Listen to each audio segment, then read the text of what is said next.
Hey guys, it's Konrad Bobilak here, CEO of Investors Prime Real Estate and best-selling author of Australian Property Finance Made Simple. And today I've made this short video for you to talk about my next book, which is just about here, called Australian Real Estate Investing Made Simple, which I'm really excited about because really this book has taken me a decade to write, 10 years of literally hundreds of hours of hard work put together into one book, which is about 600 pages, which is a blueprint manual, step by step, on how to build, structure and automate a large property portfolio that has the potential to replace your income, which really for a lot of you could make the difference between you working 50, 60 hours in a cubicle somewhere answering emails or traveling the world and doing whatever you want to do with your life, which I think is incredible when you think about the concept. And the thing is, you don't need to become a millionaire to do that. You just need to replace your income, which is very achievable for a lot of people, but most people don't understand how to do it, how to structure it, and exactly what's involved. And that's what I'm going to show you today in this very short video. Now, you can get a copy of my book by going to realestateMadeSimple.com.au. It's available right now for $39.95. It's a hard copy, hardcover book, and it is substantial. It's quite a large book, but it's an easy read. And it is a step-by-step manual. The hardest thing about this book, guys, was that I wrote this book for a factory worker. I wrote it for a factory worker that dropped out of high school and had no financial education and they don't understand any financial or real estate jargon. I didn't write this book for the academic. So it is written in a way, and that was the biggest challenging thing I can tell you right now, because the industry that I work in, finance and real estate, is filled with jargon and unnecessary complication and terminology that really should be redundant as far as I'm concerned. But it's practiced and used every day by all of us. I'm guilty of it, everyone's guilty of it in the industry. The book has been written for people who are everyday Australians, who just want to get ahead, who just want to buy a house in the right structure, in the right method, in the right area, in the right capital growth area, and then leverage against that property so at the age of 60, or sooner for a lot of you, it could be 10 years, but the minimum is at the age of 60, they don't need to retire on a government pension. They can have a massive property portfolio, travel the world, replace their income and do whatever they want. Now, for some of you that are more ambitious, you'll be able to replace your income in 10 years or less. It just depends on how ambitious you are, how bad you want it. The funny thing is, if you look at the historical performance of Melbourne and really Sydney as well, and Brisbane to a smaller extent, we've had unbelievable capital growth in Melbourne in the last 40 years. This is the market from 1980 to 2020. And if you look at just the median price of detached houses in Melbourne, in 1980, the average house in Melbourne was $40,800. And I can guarantee you, everyone was saying, oh, that's very expensive. Can't afford that. And it's never going to go to 80. What do you reckon? A house in Williamstown is going to go from 40 grand to 80,000. It's impossible. Then in 85, the median price went to 75,300, nearly doubled. And I can tell you one thing in 85, and I came to Australia from Poland in 1986. People were saying it's unaffordable. No one will be able to enter the property market. Our children will never be able to get into the Melbourne property market. That's in 1985. The median price was 75,300. Then in 1990, it went to 140,000. I was at high school doing my VCE. And I remember you can get a house in Bentley for $180,000, $140,000. And people were saying it's impossible. Do you think what Bentley house is going to go to 400? They're not going to go to 400. Who's going to buy them? Millionaires. We can't afford to get them for 180. And guess what happened? In 95, properties went up to 145,000, but in 2000 they went to 241,000. From 90 to 95, we had a massive problems with the economy, high unemployment. You know, Victoria was in trouble from 90 to 91. We had capital gain tax introduced. We had, very low growth. But over the 10 years, from 1990 to 2000, properties went up by 100,000. And then in 2000 to 2005, they went from 240 to 352,000. I remember the property boom of 2001, 2003, where the average house now in Bentley or Armadale, 300,000, 350, And people were saying, what, you reckon it's going to go to 600? Impossible. Who's going to afford 600,000 in Melbourne? Well, guess what happened? In 2005, they went from 352,000 to 470, and eventually 2015 to 580. And then in 2020, it's at the beginning of the year it was 809,000, and now it's 890,000. Let's call it 900,000. And guess what people are saying right now in Melbourne? What? 900,000? Who can afford that? You reckon it's going to go to 1.8 million in 10 years' time? Absolutely, it's going to go to 1.8 million. And then it's going to go to 4 million, and then it's going to go to 8 million.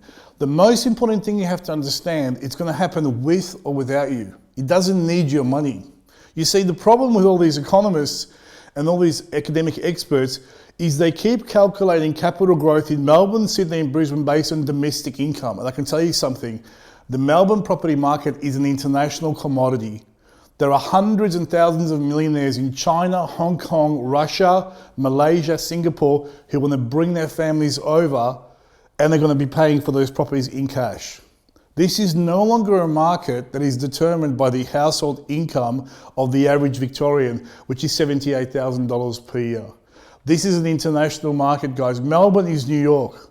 The sooner you realize that, the sooner you're going to make a decision whether you want to get into the market, become a player, or you're going to be sitting on the sidelines watching the whole game happen without you.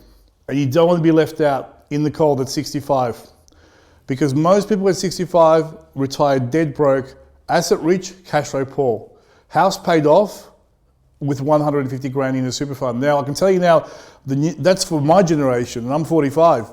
The new generation, they're going to retire renting with 150 in the super. Forget about any ownership of property.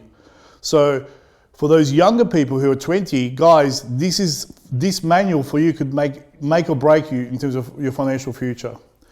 And here's the reality of the situation from the ATO numbers, and the latest numbers are actually 2015, they're 5 years old, but nothing's really changed since 2012, 13, 14 and 15. 71.6% of all investors only have one investment property. And I can guarantee you they've bought their property within 3 to 4 k's of where they live. Just because if they're driving by, they can check on it every day to make sure it doesn't disappear one day. No research, no due diligence. In fact, most people spend more time planning a holiday to Queensland or overseas than on their investment property. Most people are financially illiterate and they have no ability to do or conduct any unbiased due diligence or research. Only 0.9% of investors in Australia have more than 6 investment properties. And what I've been doing is for the last 20 years really that I've been in the workforce, working in Australian Unity Funds Management, in financial planning, working in banking, finance, real estate, managed funds. I've been obsessed with this number of these people here, and I've been obsessed with why is these people manage to build large property portfolios. And look, 6 is okay. I mean, 10 is more substantial, and these people get stuck on 1. And there are a number of factors that I outline in my book clearly why these people cannot move beyond the first property.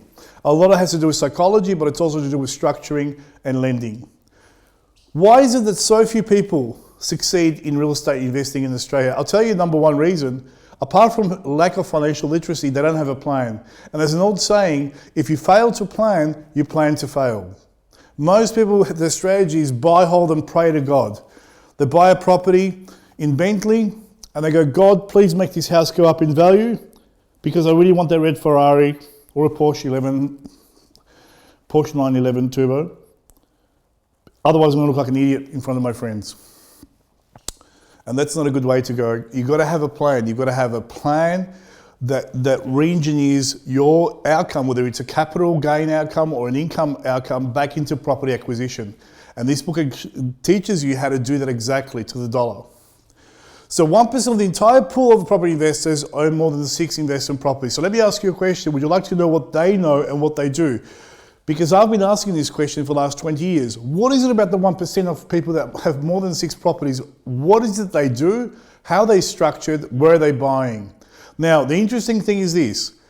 Out of all my interactions as a mortgage broker, as a financier for Medfin, as a mortgage broker, as a lender for NAB, I can tell you now, there is no correlation between the properties. I've come across a lot of property investors who have properties all over the place. Inner city, outer city, regional, high density units, townhouses, detached houses, all over the place, but they're all structured the same way. So if you've got a bunch of very successful people structured the same way who've never met each other, guess what? Success leaves clues. I'm going to show you how they're structured right now. And really what this book teaches you is the path of least resistance. How to get from point A, which is your current financial situation, whatever that is, to point B, which is what you want to achieve. And this could be an income objective or a capital gain objective. And this book teaches you how to get from point A to point B with the path of least resistance. Most people, this is what they end up doing in their life. Wasting a lot of time and energy and getting nowhere very fast. Now remember, you can always get more money, but you can't get more time.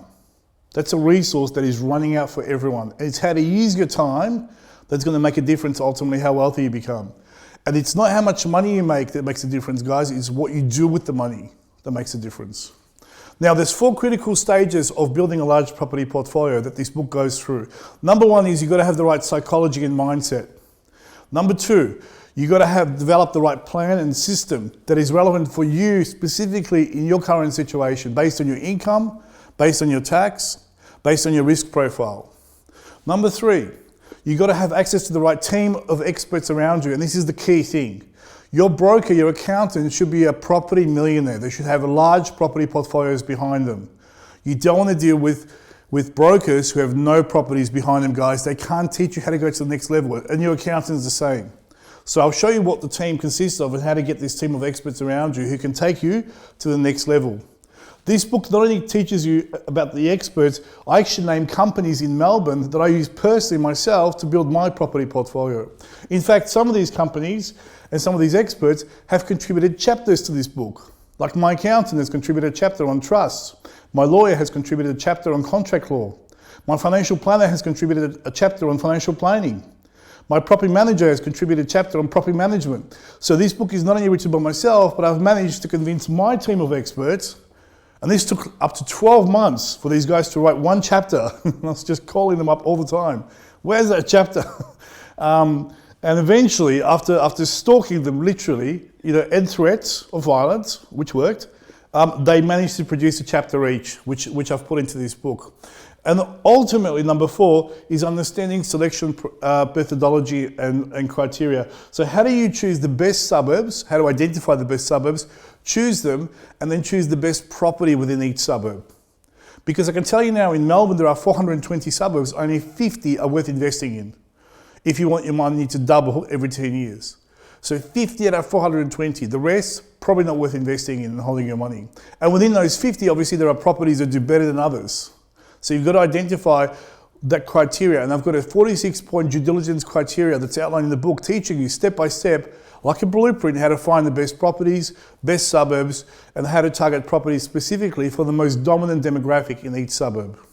Now, once you have the psychology working, and the plan, and the experts, and the selection, and property selection methodology and synchronized, that is the definition of success.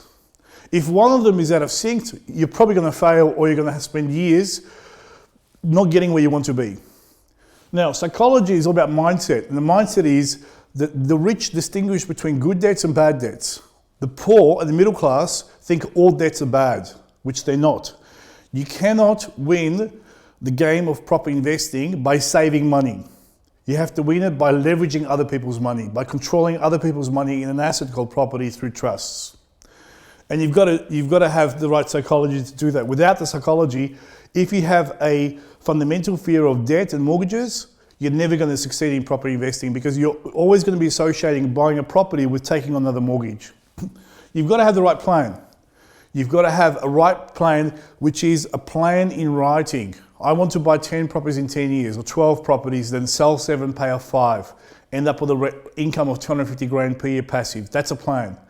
Okay, just thinking about the idea of investing, I want to buy a few properties, that's not a plan, guys. You're kidding yourself if you're doing that. You've got to be written down, and you've got to have your financial planner and your accountant and your mortgage broker on the same page. You've got to have the right team of experts. Your accountant, guys, especially your mortgage broker and accountant, have to be wealthy people. If you've got that dodgy accountant that's got that little office between the milk bar and the laundromat, that little door that's got like number 25, a little CPA written, in 12 mil little letters, forget about it. They can't make you wealthy, okay? They're good for mum and dad tax returns, but they're going to be steering you away from property to manage funds or shares. Your accountant has to be a property investor. Your financial planner has to be a property investor. Your mortgage broker has to have properties as well. So the experts will make or break you. And ultimately, this is the hardest part of this whole puzzle to put together. How do you access these high-end consultants and experts that are very successful that want to help you to go to the next level? Because most people, if they've got the wrong expert, the wrong accountant, the wrong mortgage broker, can't do it. And the most important one also is obviously property selection methodology. If you keep buying Docklands and Point Cook and Trigonina and Tarneet, you're going to get 4% growth every year. If you're starting your property portfolio journey at 20, you're going to be retired at 80. Okay? So you've got to stop buying in house and land estates and high density apartments. They don't work in Melbourne. They probably won't work for the next 20 years. You've got to be able to target properties in high growth areas in the right suburb for the right reasons. You can live in those areas. You can live in Trigonina, Tarneet, Point Cook and Docklands for lifestyle. Just don't invest there, guys, because the growth is not there. And this is a mathematical fact. This is not an opinion. So once you join these things together, that is the definition of success, which is exactly what this book talks about. It's a recipe for success. And really the objective of this book is to teach you how to build your wealth and how to leverage the equity from one property to another and accumulate a massive property portfolio that eventually has the ability to replace your income. Now I say the ability to replace your income because ultimately the only person that's going to make you rich is you. No one else is going to make you rich. Number two, this is not a get-rich-quick scheme. This is not something where you can jump on Amazon and sell a bunch of stuff and make millions. This is going to take you 10 years to do. Long-term, get rich very slowly, but very predictably pattern. And ultimately, this is predictable and measurable. But obviously, everyone has a different income outcome. Some of you are happy on 100 grand, some of you on 200. Whatever that is, this can be customized to do that. And it's based on activities that I show you throughout the book, how to map out exactly which property you buy at which period of time, and how to pay those properties down eventually and leave off the unencumbered proceeds from your rentals, or how to just keep accumulating properties and eventually have net cash flow positive rental coming out from your property portfolio. So this part of the book is completely unique because it's really designed for you to do activities on yourself and work out what is the best outcome for you. Because remember, it's not a race. There's always going to be someone with more money and less money than you in the world. The thing is, you've got to be happy with what you have. Number one, have gratitude. Number two, maximize your resources. It's not about, it's how resourceful you are that's going to determine your outcome, not access to resources, how resourceful you are. And how do you do that? Through networking. Remember, your network will determine your net wealth. So if you're living in the suburbs somewhere and you're dealing with a local accountant over there, you can't succeed, guys. How can you soar like an eagle if you're surrounded by pigeons? You can't.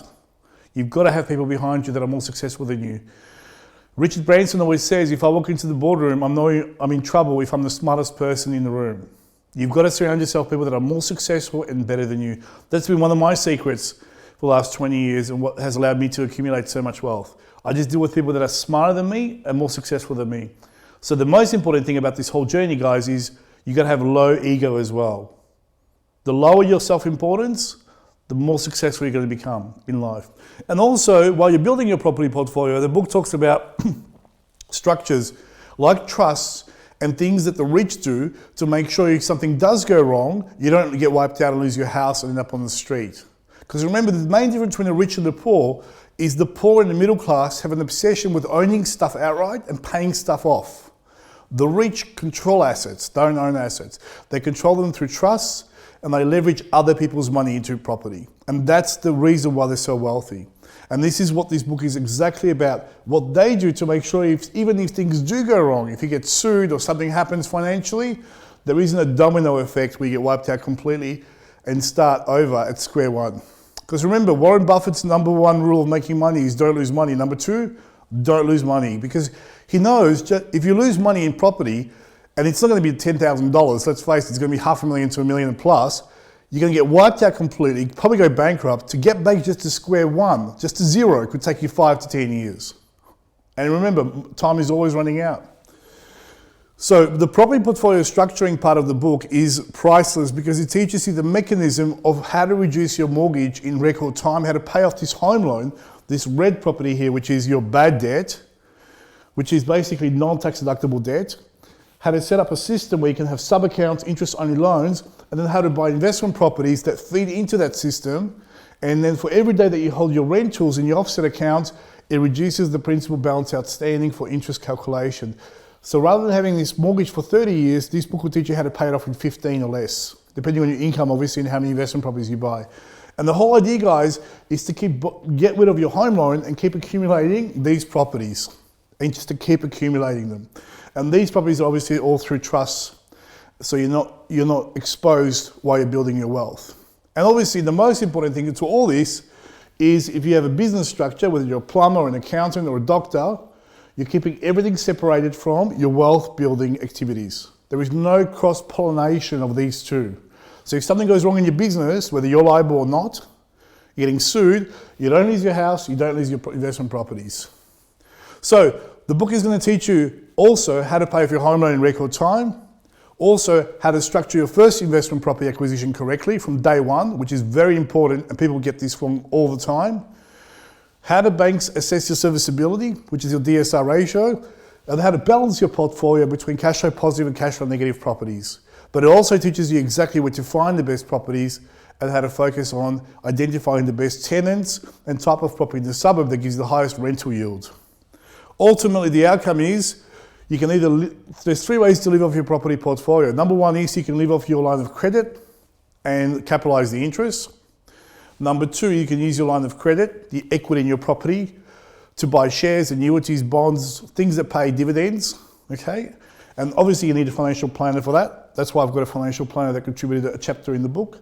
Or number three, you can buy 5 properties, sell 3, pay off 2, and leave off the unencumbered proceeds of your portfolio. You can buy 12, sell 7, allow for capital gain tax, and pay off 5, and leave off the unencumbered proceeds from your property portfolio. If any of these 3 resonate with you as a strategy that you want to learn about, then definitely get a copy of my book because it teaches you step-by-step manual how to do this from scratch. And you know, this is something that I wish everyone could get a copy of after year 12. In fact, if I was in charge of the education curriculum in this country, books like this should be compulsory education after year 12. And you cannot graduate year 12 unless you understand how to pay off your home loan in record time and how offset accounts work and the difference between the interest-only loans and principal interest loans. Because so far, I'm 44, guys, and I have yet to use standard regression analysis. I've never used it. I've spent 6 months learning it at school. What a waste of time that was.